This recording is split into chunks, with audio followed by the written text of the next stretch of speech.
हिंदी विषय के अंतर्गत कक्षा 10वीं के विद्यार्थियों के लिए आज की विशेष चर्चा का विषय है रचनात्मक कौशल। उपविषय अनुच्छेद लेखन। आज की चर्चा के उपरांत आप अनुच्छेद लेखन क्या होता है और संकेत बिंदु किसे कहते हैं को जान पाएंगे।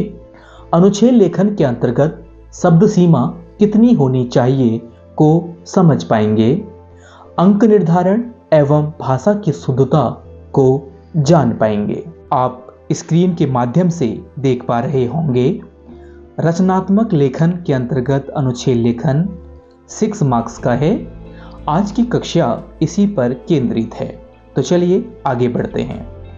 पेपर में प्रश्न कुछ इस तरह से पूछा जा सकता है, निम्नलिखित 3 विषयों में से किसी एक विषय का चुनाव करते हुए लगभग 120 शब्दों में अनुच्छेद को लिखिए। 3 विषय हमें दिए जा रहे हैं। हमें एक विषय का चुनाव करते हुए अपने अनुच्छेद को पूर्ण करना है। तो इसी अनुच्छेद को पूर्ण करने के लिए हमें निम्नलिखित बिंदुओं से होकर के गुजरना पड़ेगा। भूमिका, विषय वस्तु, निष्कर्ष और भाषा की शुद्धता। आप अंक योजना देख पा रहे होंगे स्क्रीन के माध्यम से। तो बात करते हैं भूमिका से। जैसे मैंने सब इस वीडियो को बनाने के लिए एक विषय का चुनाव किया, ऐसे ही आपने अनुच्छेद को तैयार करने के लिए उन 3 विकल्पों में से जो 3 विषय आपको दिए जा रहे हैं किसी एक का चुनाव करना है। उसके बाद फिर मैंने आगे बढ़ते हुए उस विषय से संबंधित भूमिका तैयार करी कि मैं कैसे स्टार्टिंग करूं। ऐसे ही आपने उस विषय के अंतर्गत उसकी भूमिका को तैयार कर लेना है लिखने के लिए।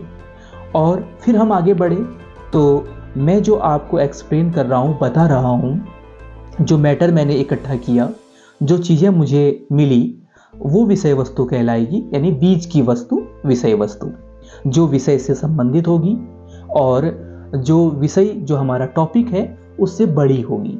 उसके बाद इस वीडियो को जब मैं अंत तक ले जाऊंगा तो मैं इस निष्कर्ष पर पहुंच जाऊंगा कि मैंने आज की वीडियो के जरिए अनुच्छेद लेखन के सभी बिंदुओं पर मैंने बात कर ली है। और इसमें जो लिखते समय जो भाषा की शुद्धता, उस पर ध्यान देना होगा।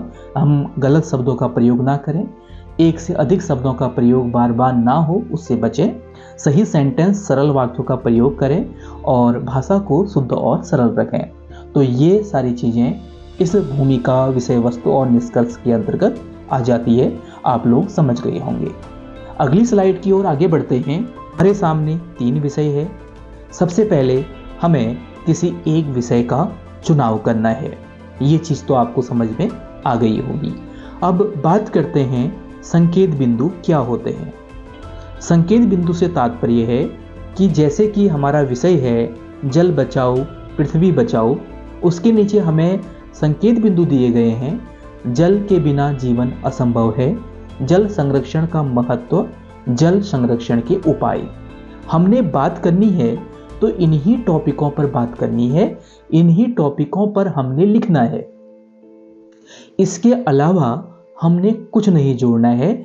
और अंग्रेजी में इसी अनुच्छेद को पैराग्राफ राइटिंग बोला जाता है और हिंदी में उसको अनुच्छेद लेखन कहा जाता है।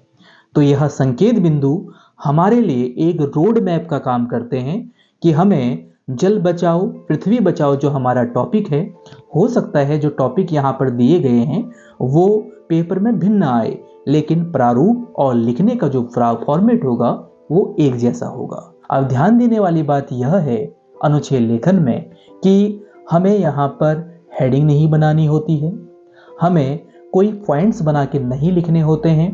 जो पॉइंट्स यहाँ पे दिए गए हैं पॉइंट्स के रूप में संकेत बिंदु, इनको हमने बीच में समाहित करना है। आइए जानते हैं अगली स्लाइड में कैसे हम एक बेहतर अनुच्छेद लिख सकते हैं। जैसा कि आप देख पा रहे होंगे स्क्रीन में, इसमें एक अनुच्छेद एग्जाम्पल के रूप में, उदाहरण के रूप में आपके सामने है। कैसे हम अनुच्छेद को बेहतर बना सकते हैं।